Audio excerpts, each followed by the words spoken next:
Hello, and welcome to another episode of A Lil Spooky. This is the show where we talk about things that spook us just a little bit, like monsters, UFOs, cryptids, or that awkward run-in with your elementary school teacher at the grocery store. My name is Colleen. My name is Everett. Thank God we moved out of our hometown, so we don't have to deal with that. Do you remember like the awkward feeling of like running into a teacher outside of school and then coming to the swift realization that they're human beings and they don't live at school? No, I have the perfect short story for that. So our high school history teacher, after graduating high school, I went to college in the same town, so I was still around. And I ran into him at the grocery store.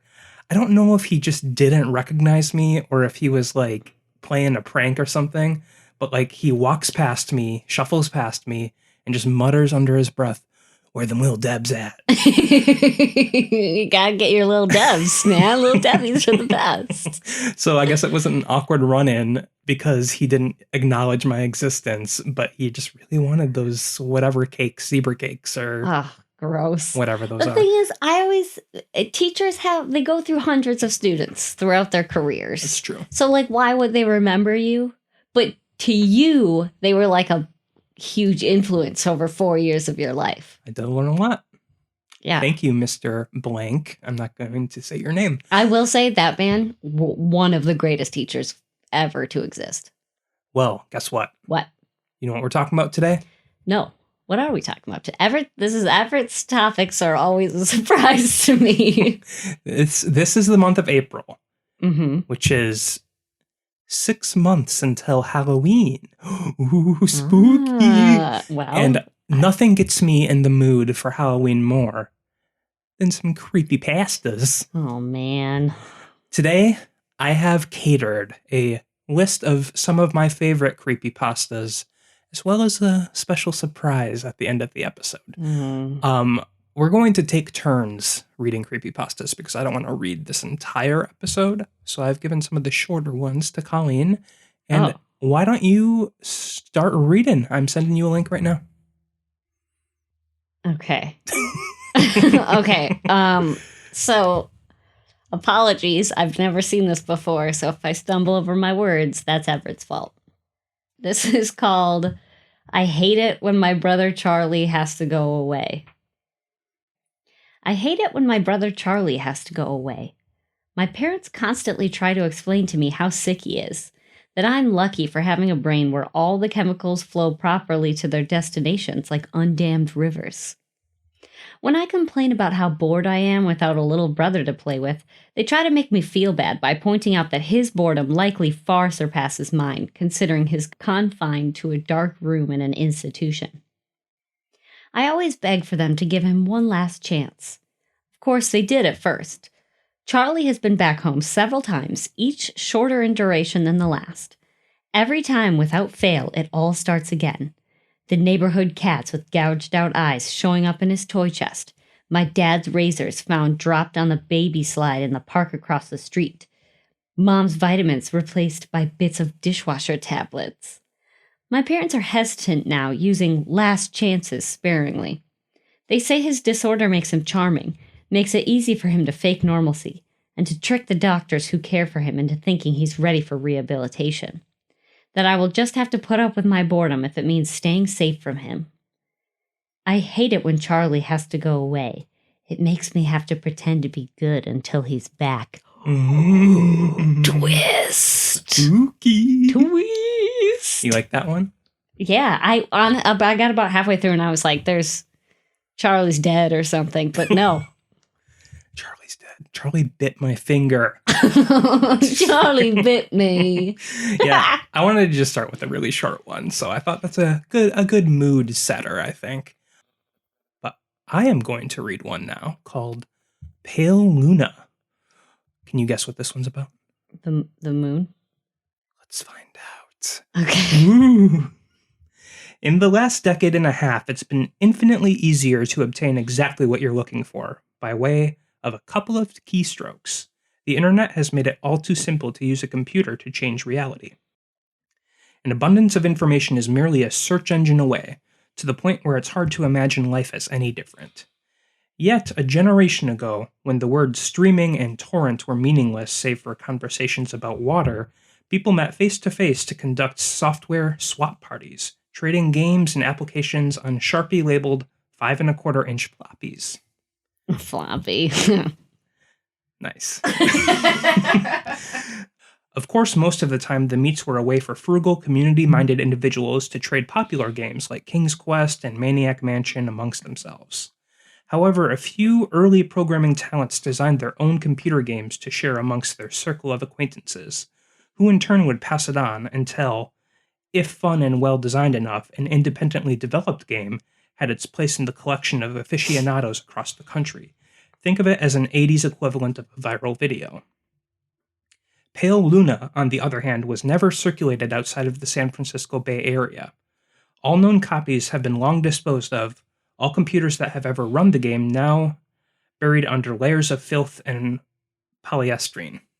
This fact is attributed to a number of rather abstruse design choices made by its programmer. Pale Luna was a text adventure in the vein of Zork and the Lurking Horror, at a time when said genre was swiftly going out of fashion. Upon booting the program, the player was presented with a screen almost completely blank except for the text, "You are in a dark room. Moonlight shines through the window. There is gold in the corner along with a shovel and a rope. There is a door to the east. Command?" So began the game that one writer for a long out-of-print fanzine described as enigmatic, nonsensical, and completely unplayable, as the only commands that the game would accept were pick up gold, pick up shovel, pick up rope, open door, and go east. The player was soon presented with the following. Reap your reward. Pale Luna smiles at you. You are in a forest. There are paths to the north, west, and east. Command? What quickly infuriated the few who've played this game was the confusing and buggy nature of the second screen onward. Only one of the directional decisions would be the correct one. For example, on this occasion, a command to go in the direction other than north would lead to the system freezing, requiring the operator to hard reboot the entire computer. Further, any subsequent screens seemed to merely repeat the above text, with the difference being only the directions available. Worse still, the standard text adventure's commands appeared to be useless. The only accepted non-movement related prompts were use gold, which caused the game to display the message not here. Use shovel, which brought up not now, and use rope, which prompted the text you've already used this. Most who've played the game progressed a couple of screens into it before becoming fed up by having to constantly reboot and tossing the disc in disgust, writing off the experience as a shoddily programmed farce. However, there is one thing that the world of computers that remains true. No matter the era, some people who use them have way too much time on their hands. A young man by the name of Michael Nevins decided to see if there was more to Pale Luna than met the eye. 5 hours and 33 screens worth of trial and error and unplugging computer cards, he finally managed to make the game display different text. The text in this new area read, Pale Luna smiles wide. There are no paths. Pale Luna smiles wide. The ground is soft. Pale Luna smiles wide. Here. Command? It was another hour still before Nevins stumbled upon the proper combination of phrases to make the game progress any further. Dig hole, drop gold, then fill hole. This caused the screen to display congratulations, 40.24248, 121.4434, upon which the game ceased to accept commands, requiring the user to reboot one last time. After some deliberation, Nevins came to the conclusion that the numbers referred to lines of latitude and longitude. The coordinates led to a point in the sprawling forest that dominated nearby Lassen Volcanic Park. As he possessed much more free time than sense, Nevins vowed to see Pale Luna through to its ending. The next day, armed with a map, a compass, and a shovel, he navigated the park's trails, noting with amusement how each turn he made corresponded roughly to those that he took in-game.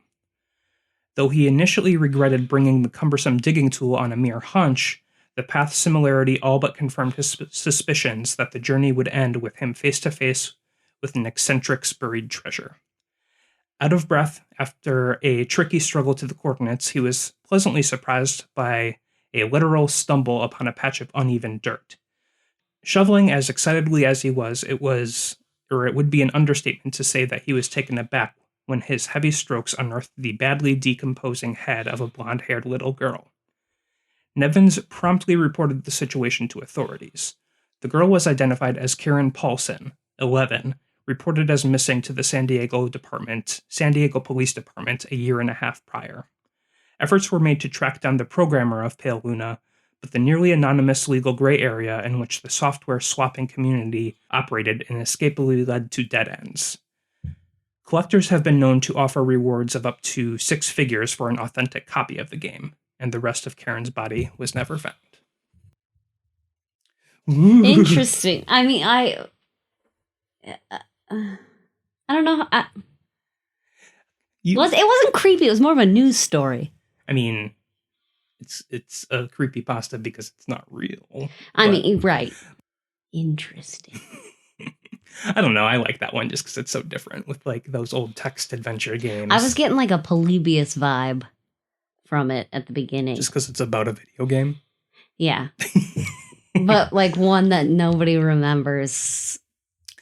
I don't know. I enjoyed it. But the one that I want you to read next, I want to preface by saying I found this upcoming story by listening to the No Sleep podcast, which reads creepypastas submitted on the, I think it's the No Sleep subreddit, I believe. Yeah, I think so. But this story like actually messed with my head a little bit. So go for it.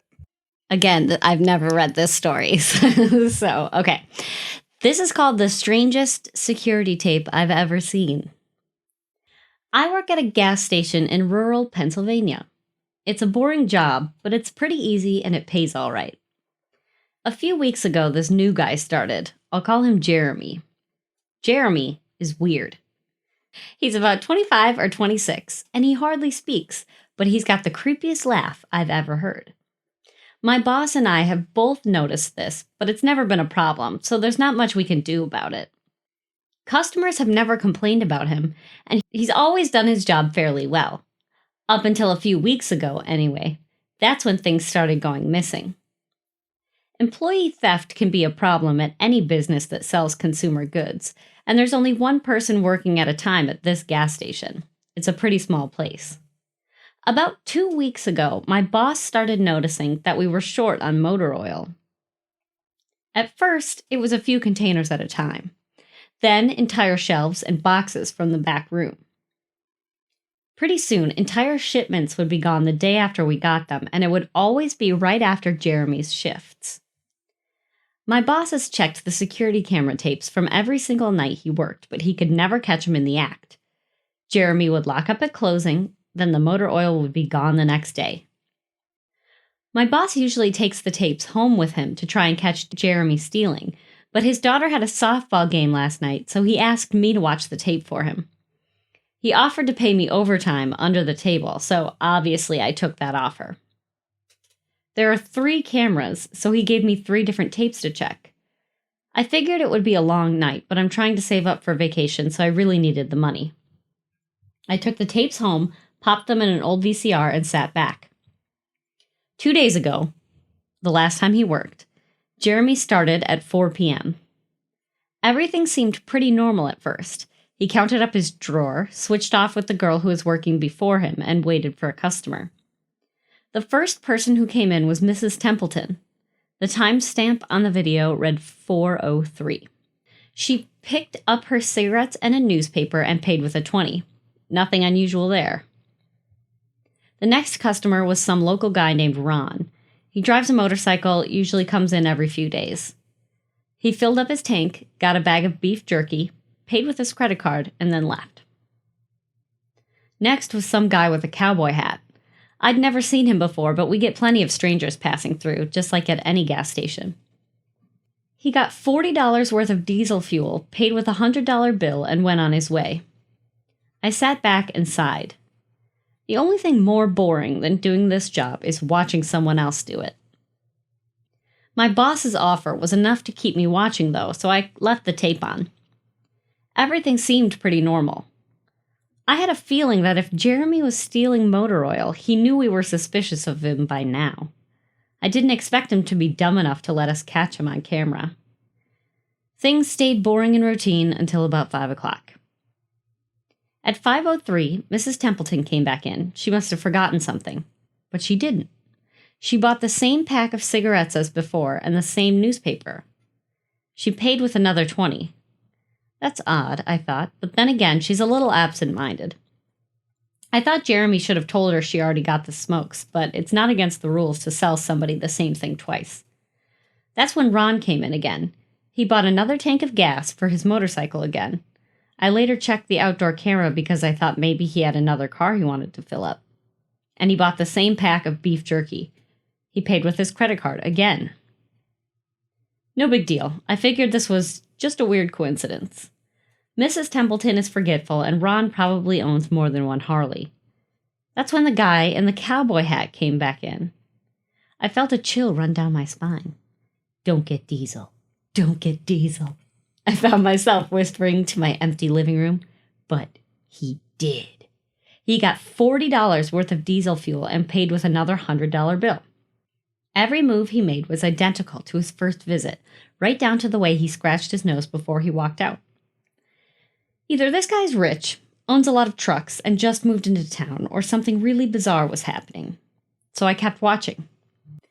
Every customer for the next hour was the same as before. Every single one. I was seriously freaked out, and then at 6:03, Mrs. Templeton walked back in. She bought her cigarettes and newspaper again and paid with a 20 again. I only watched another half hour before I started fast-forwarding through the rest. It was all the same. Every customer would come in at the exact same times, exactly 1 hour apart. Now, I know what you're thinking. That sneaky motherfucker, Jeremy, had messed with the tapes. He had run a loop of his first hour of business over and over. Well, that wasn't the case. There are windows around the cash register area that the camera covers, and I watched the sunlight fade as time ran on. Jeremy's routine didn't loop over. He swept, mopped, restocked, and did all his duties exactly how you would expect, but the same customers just kept coming in. I was panicking at this point. Something was seriously wrong with what I was seeing, and I had no explanation for it. I skipped ahead to when he locked up and walked out to his car. He hadn't stolen anything, but I kept watching, just to make sure. I fast-forwarded one last time to about midnight. At exactly 12:03, out of nowhere, Jeremy's face pops up on camera. I don't mean he moved his head into view. I mean that 1 second the store was empty, the next second his face was all I could see. He wasn't looking at the camera, he was looking at me. I was sure of it. I screamed and fumbled for the remote. By the time I grabbed it, he was gone, just as soon as he had left. One frame he was there, the next he wasn't. My hands were shaking like crazy, but I popped in another tape. The other indoor camera shows the back area by the cash register, and I would be able to see how he got up to put his face in the camera like that. I skipped ahead to 12:03, but there was nothing. I would have been able to see him standing on a chair or something on this tape, but he wasn't there. I didn't see him enter the store at all after he left. It's like he wasn't really there.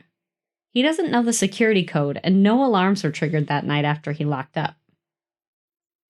What I did see, however, was that at 12:03 the motor oil vanished off the shelf. All of it. Same as Jeremy's face. 1 second it was there, and the next it wasn't. I turned that tape off and went to bed, but I didn't get a wink of sleep. My body's exhausted right now, but my mind is racing. That tape was undoubtedly the creepiest, most disturbing thing I've ever seen in my life. I work in a few hours. My boss asked me to bring the tapes back in and let him know what I found. But really, what the hell am I going to say? Jeremy works the night shift tonight, directly after me, and the plan is for my boss to come in just before I leave and confront him with me, as I'm supposed to be the one who caught him stealing. I have no idea what I'm going to do. I suppose I'll have to show my boss the tapes, but I don't want to watch them with him. I never want to see something like that again. I can't get the image of Jeremy just smiling directly into the camera out of my mind. It was the creepiest look I've ever seen on another human being's face. Anyways, I'm going to try again to get some last-minute sleep before I have to go in and deal with this. Update. 2:49 p.m. Updating from my phone. Apologies in advance for errors. My boss just finished watching the last of the tapes. I told him what to expect, but you really can't prepare someone for something like that. He's scared shitless. I still am too, and Jeremy is due to come in at 4. We've got a little over an hour to get our shit together, but neither one of us knows what to say to him. Is he just a fucked up guy who likes to steal motor oil and scare the shit out of people, or is he something else? I don't know if this is crazy, but does anyone think he could have anything to do with the time loop? My boss said he never noticed anything like that in the other tapes, but the way he popped up in this one made me think he knew I would be watching. It's like he wanted me to see what he could do, like he was showing off or something. The way he smiled into the camera was like a little kid showing you a sandcastle they just built or something. I don't know, I probably sound crazy. I'm going to talk to my boss some more. We have to calm ourselves down and figure out how to handle this. I'll update again tonight, but I have a really bad feeling about how this is going to play out. Update, 4:33 p.m. No sign of Jeremy. Tried calling him, but his phone has been disconnected. We're calling the police. Update, 5:33 p.m. No sign of Jeremy. Tried calling him, but his phone has been disconnected. We're calling the police. Update, 6:33 p.m. No sign of Jeremy. Tried calling him, but his phone has been disconnected. We're calling the police. Update, 7:33 p.m. No sign of Jeremy. Tried calling him, but his phone has been disconnected. We're calling the police. Update, 8:33 p.m. No sign of Jeremy. Tried calling him, but his phone has been disconnected. We're calling the police. Update, 10:58 p.m. Holy shit. Holy shit, holy shit, holy shit. I just got home and saw my previous updates. Things make less sense now than ever. Here's what I can tell you. I went to work. Jeremy never showed up. My boss and I decided to call the police, as you're well aware. When I picked up the phone to call, though, the sun went out. I shit you not, that's exactly what I thought happened. Apparently, I blacked out for 5 hours because when I looked at the clock, it was 9:33. I think I got stuck in Jeremy's time loop, and then I snapped out of it at the exact point I blacked out, if that makes sense. But that's when things got really weird. My boss was right next to me when I blacked out, ready to corroborate my story to the cops.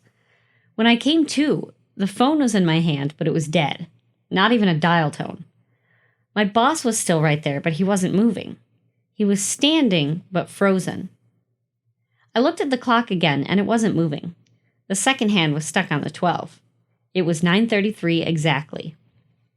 The clock on the register wasn't moving either. My phone was frozen. There was even a customer at the register waiting for my boss to get him cigarettes. I'm betting that would have been his 5th pack of the day.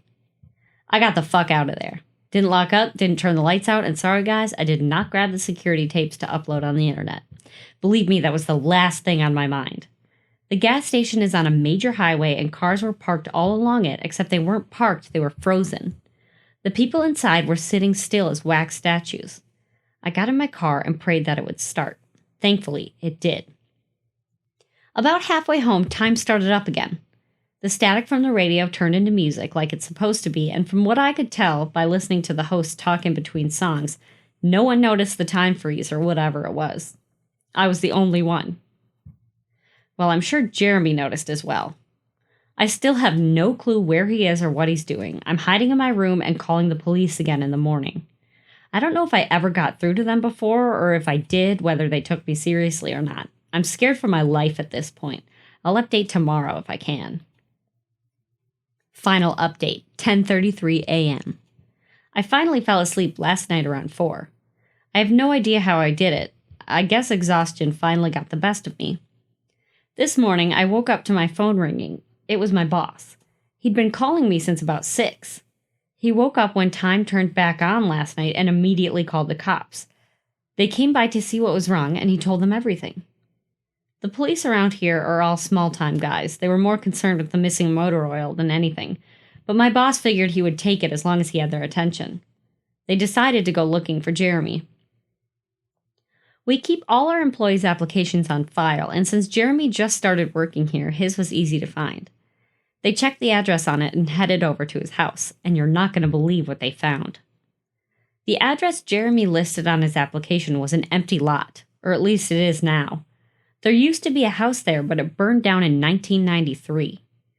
Being a small town, almost everyone remembers that fire. A family of 4 used to live there way back when.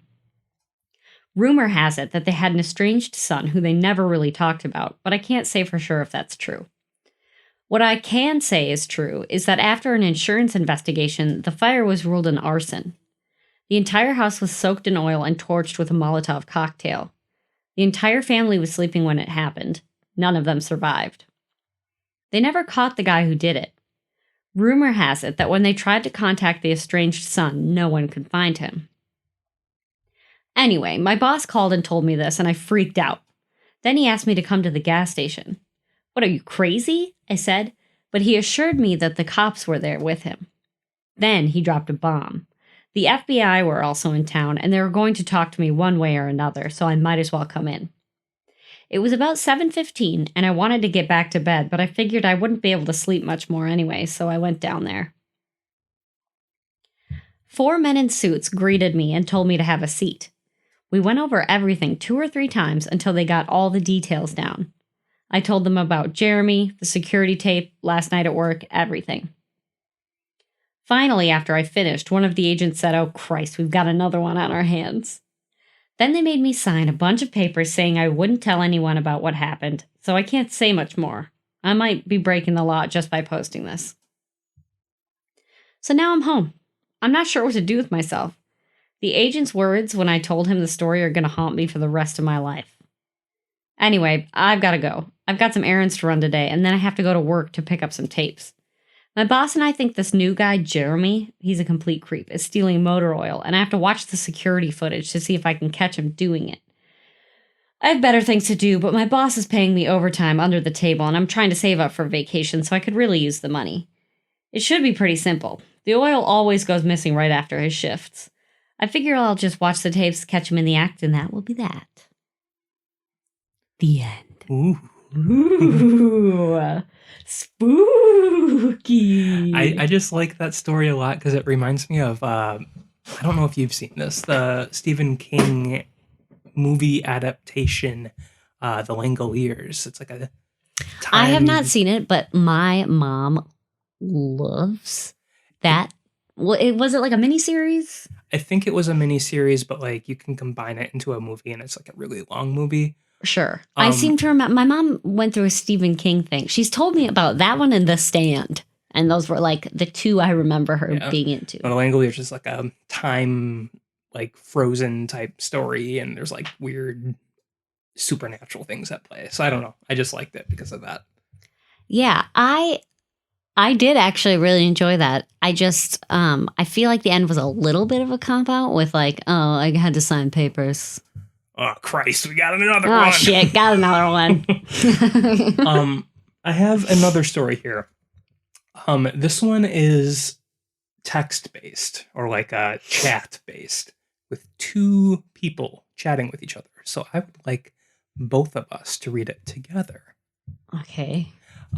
There is, let me pull it up here. The story is called Annie 96 is Typing. There are 2 characters, Annie 96 and McDavie. So I would like you to play Annie 96, and I will be McDavie. McDavie? Mm-hmm. Are they going to be talking in a way that like real humans talk, or am I going to sound like an idiot? No, this is like, I mean, maybe a teenager, but yeah. Okay. You asleep? You up? No, guess you're not either. Tongue out face. I won't do that every time, but there are some emojis in this story.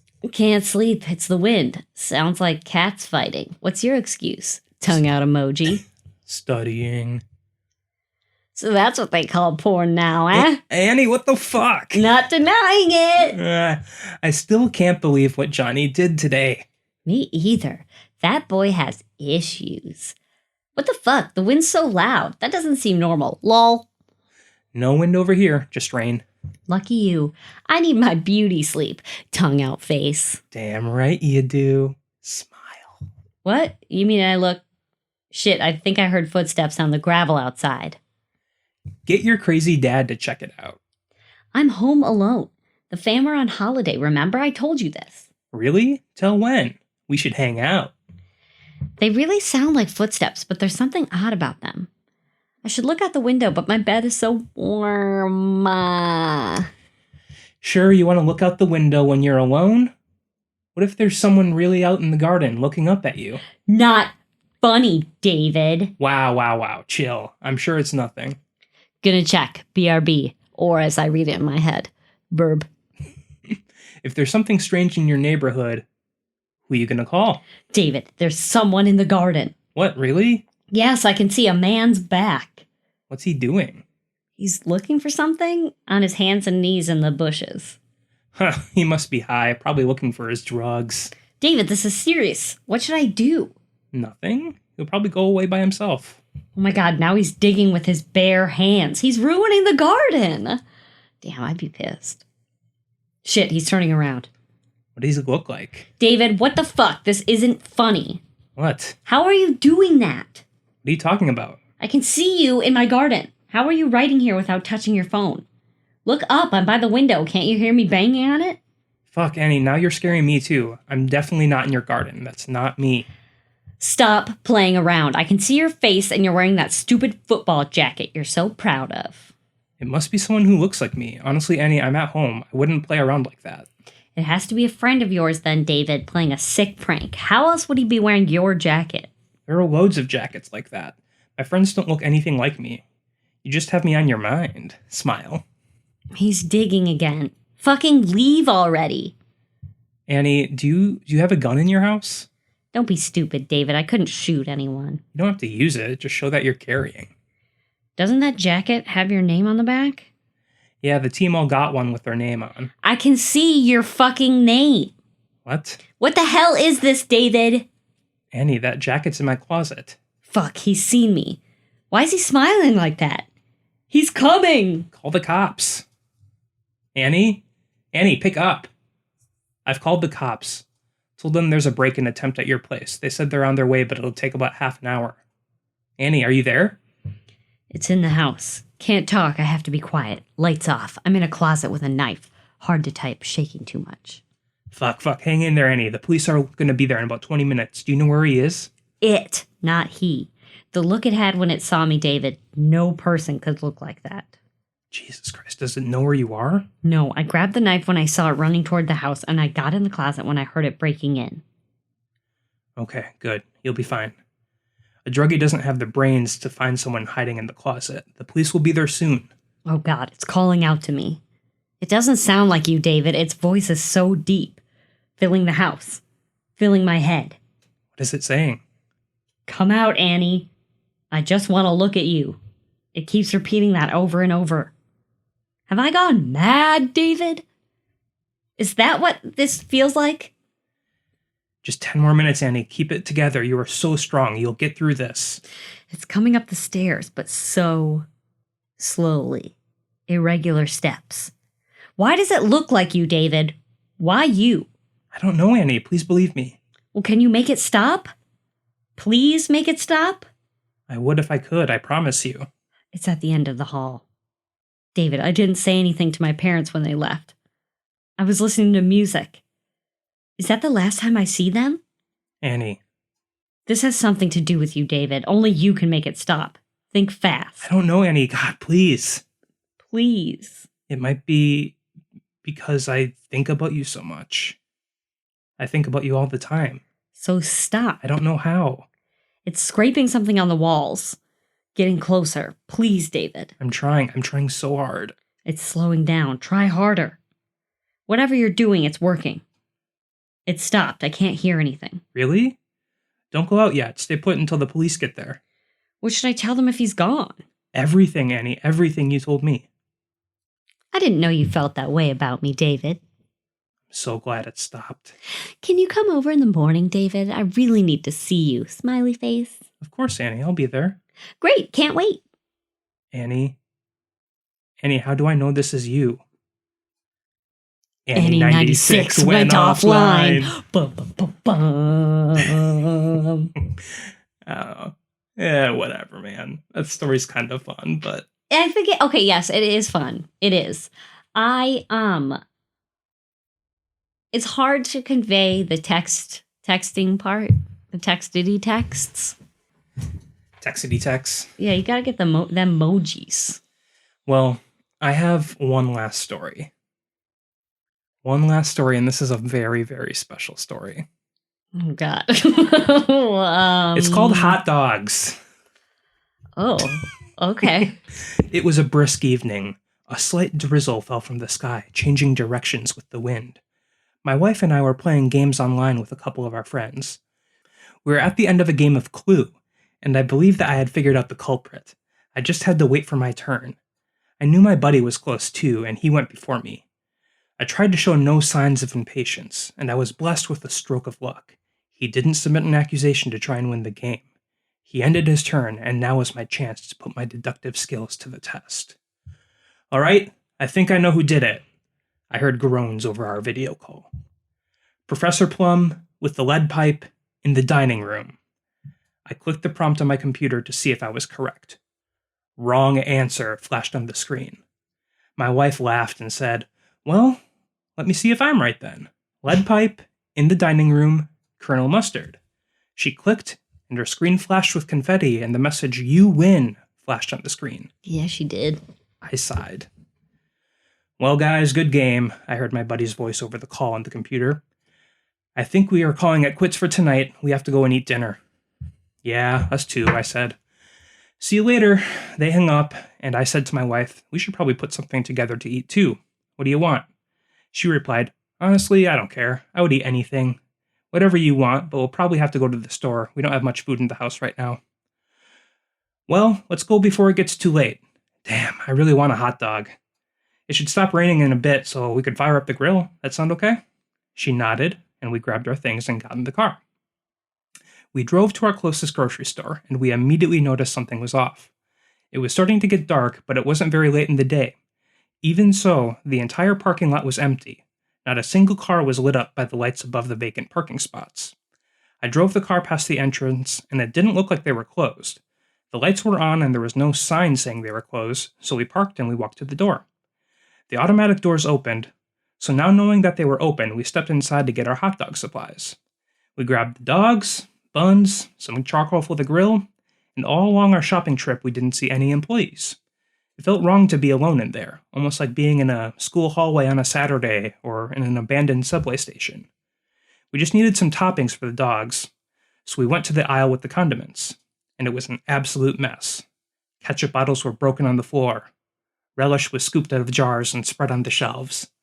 Sauerkraut and pickles were dumped everywhere. My wife whispered, "What happened in here?"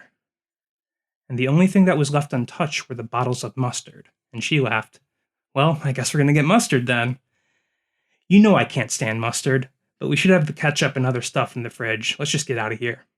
So we went to the self-checkout to buy our things since there was still nobody in sight.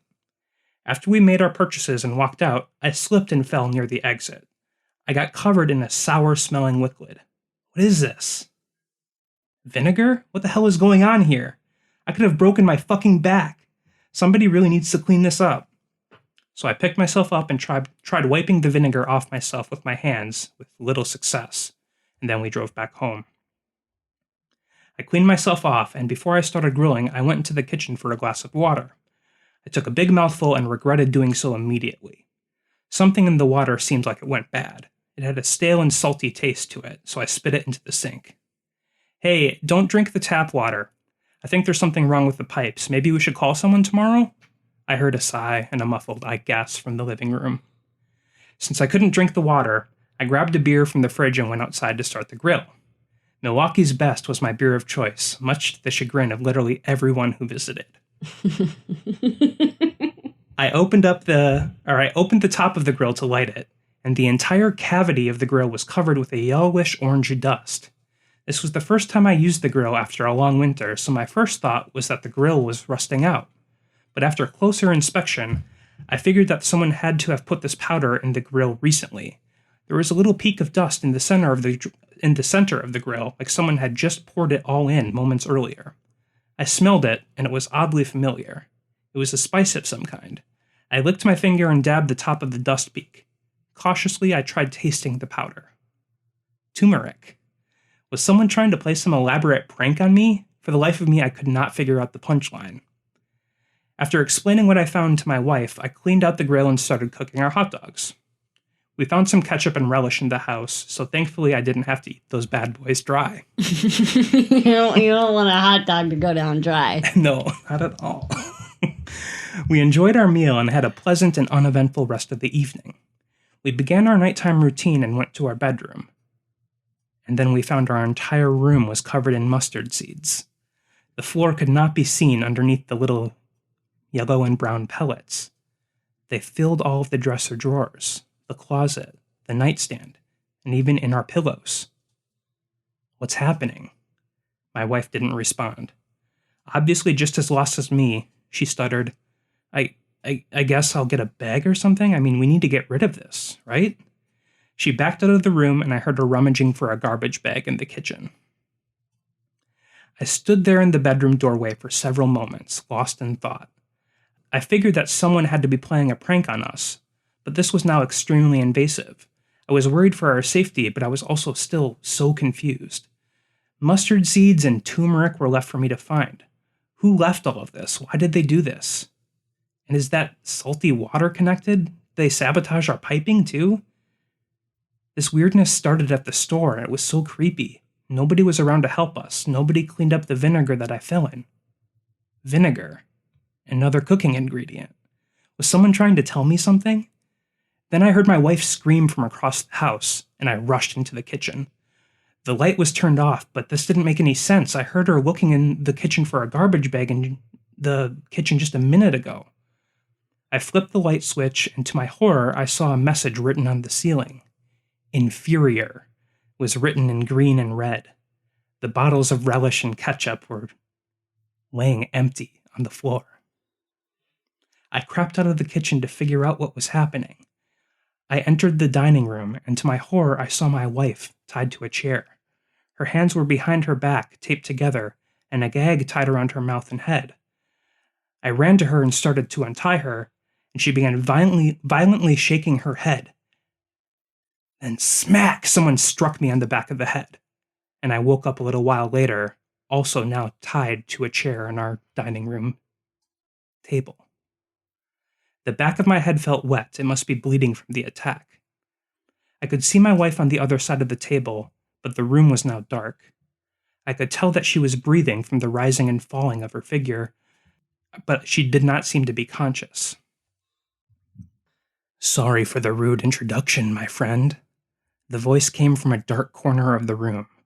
I couldn't make out who it was, but they were very, very large. The shadowy figure was probably about 6.5 feet tall, and he was also very wide. I didn't want to cause you harm, but you were unwilling to accept my offerings. Why are you not thankful for my gifts, Christopher? What? How do you know my name? Who are you? The words came out of my mouth, but much quieter than I wanted them to be. I knew I was in no place to try and intimidate the stranger, but I could at least try and put up a fight. Who am I? Well, well, well, my boy, I am the one thing that you fear the most. I am the one that has caused you the most pain and anguish throughout your life. I have been with you at the worst points in your existence, but today I come with no ill will. I want to try and make peace with you. And then the stranger stepped out of the shadowy corner. A giant bottle of yellow mustard stood over the table. It had legs and arms coming from the bottle like a mascot for the Heinz Company.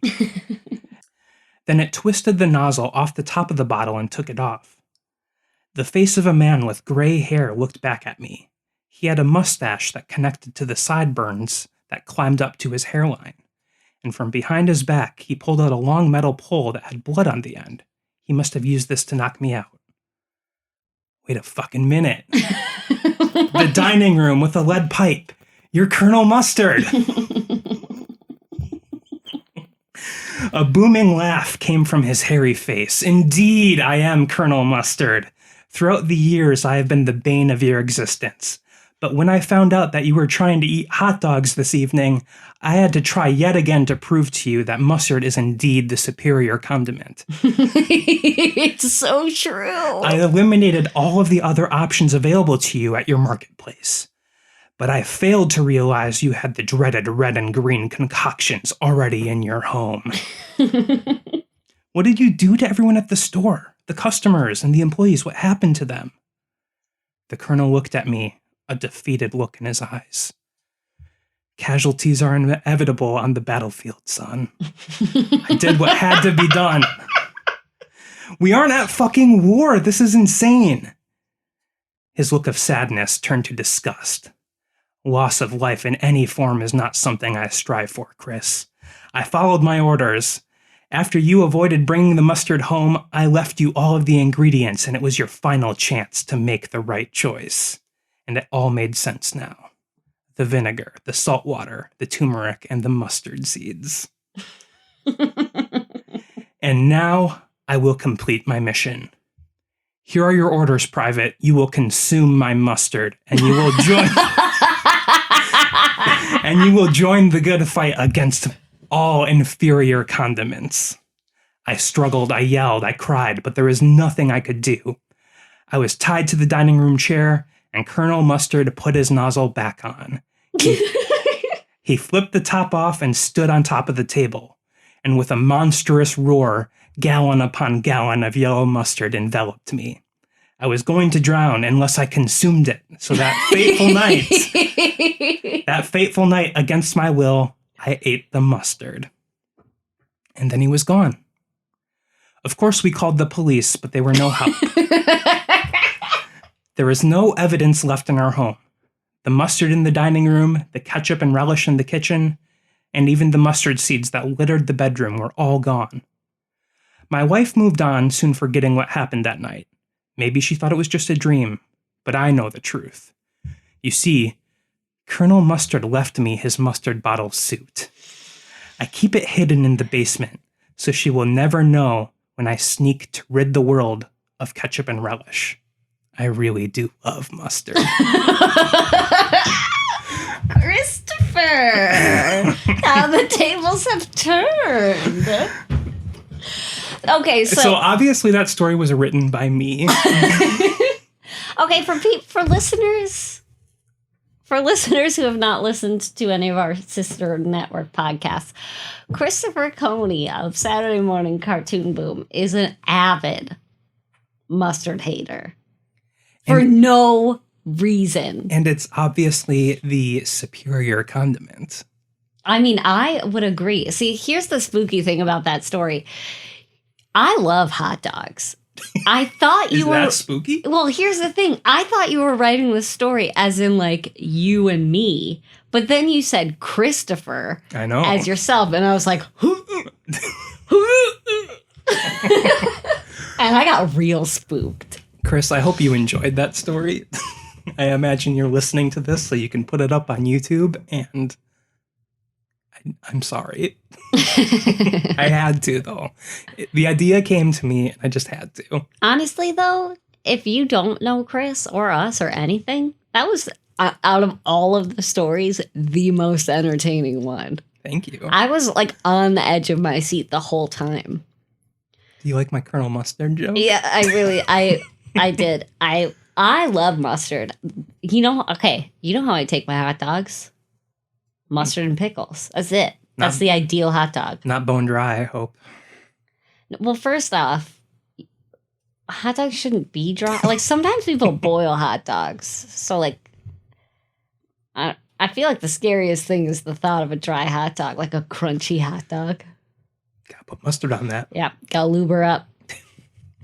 Well, that was all the stories we had for today, and I hope you enjoyed them. Colleen, do you have anything to share with us today? I mean, like, after that, like, not really. But not much is going on in the world of cryptids or aliens right now. We're all stuck inside. Yeah, but I did find something really interesting, and okay. It's spooky adjacent. All right. Okay. Colorado. I'm familiar. Yes. Your corpse could become compost in Colorado. This is from... Wait, hold on. If you're buried in the ground, doesn't your body become compost anyway? Oh, so here's my first question. Like, when you're put in one of those fancy coffins and you get your body pumped full of all those, like, preservatives and stuff, do you really, like, decompose into the ground? Does your coffin just kind of, like, keep you separate? I guess I don't really know how that works, but that's why I just want to be put in a pine box, like the good old days. See, you know what's weird is you probably have to get a license for that because your body juices would poison things. It would compost. Right. Okay. Back to the story. This is from the Toronto Sun. This is from April 17th, 2021. If you live in the state of Colorado, your dead body could be turned into compost. According to the Denver Post, Bill SB 21006 is a few votes and a signature away from approval. If approved, the bill would give people the option to turn their corpses into soil. This bill does have some caveats. If approved, the soil of multiple people's remains will not be combined without their consent. It also cannot be sold or used to grow food for human consumption. So what are you going to do with this soil? Is it a potting soil? Yeah, plant flowers, I guess. But... what if I wanted a garden? Like, what if I took your soil and I take my soil? Anyways, do you want to know how a body is composted and turned into soil? I imagine you throw it in a compost bin. You cover the corpse with alfalfa, wood chips, and straw. Perfect. So would you choose this? Would you become soil? I would like to become soil, but all natural. Well, what if you were put in a pine box, but I threw some alfalfa in there? That's fine. Hopefully rabbits don't burrow in to get at that. Well, then you turn into poop, which will just kind of mix with the soil. Ashes to ashes, dust to dust. Yeah. We all die. So put me in the ground. I don't know. I always thought about maybe turning you into like a diamond or a paperweight. No. Put me in the ground. I mean, you weren't really going to say. I'll tell you that you'll get what you want, but really I get to do whatever I want. Not if you go first. Unless I go first, that's right. Anyways, so that was our departure from real world spooky into creepypasta spooky. Creepypasta. Yeah, I mean, we've talked a lot about creepypastas, or I mean, not a lot, but we've like referenced them occasionally in past episodes. I felt like we should do just a creepypasta episode. And basically, it was an excuse for me to write that story. So I'm hoping that you enjoyed it. Next week, we'll be back to our regular scheduled programming, and I've got an interesting real-world story for you. Mm-hmm. Well, if you would like to have us read one of your scary stories or personal experiences, please send it to us. You can send us a DM on Instagram, Facebook, or Twitter. All are at NerdSloth HQ. Or you can email us at podcast@nerdsloth.com and make sure to put A Lil Spooky in the subject line. That's the word I was looking for. Stay spooky, my friends. Yeah. Get down with your bad self, your spooky self. And only 6 months until Halloween. Why is it? Okay, what is it with this country and everybody wanting to skip to the next holiday? Why can't we just enjoy summer? Colleen, our podcast is called A Lil Spooky. Would it bother everyone to know that Halloween is my least favorite holiday? I hate you. All right. We'll catch you next week. All right. Bye. We love you. Bye. Bye.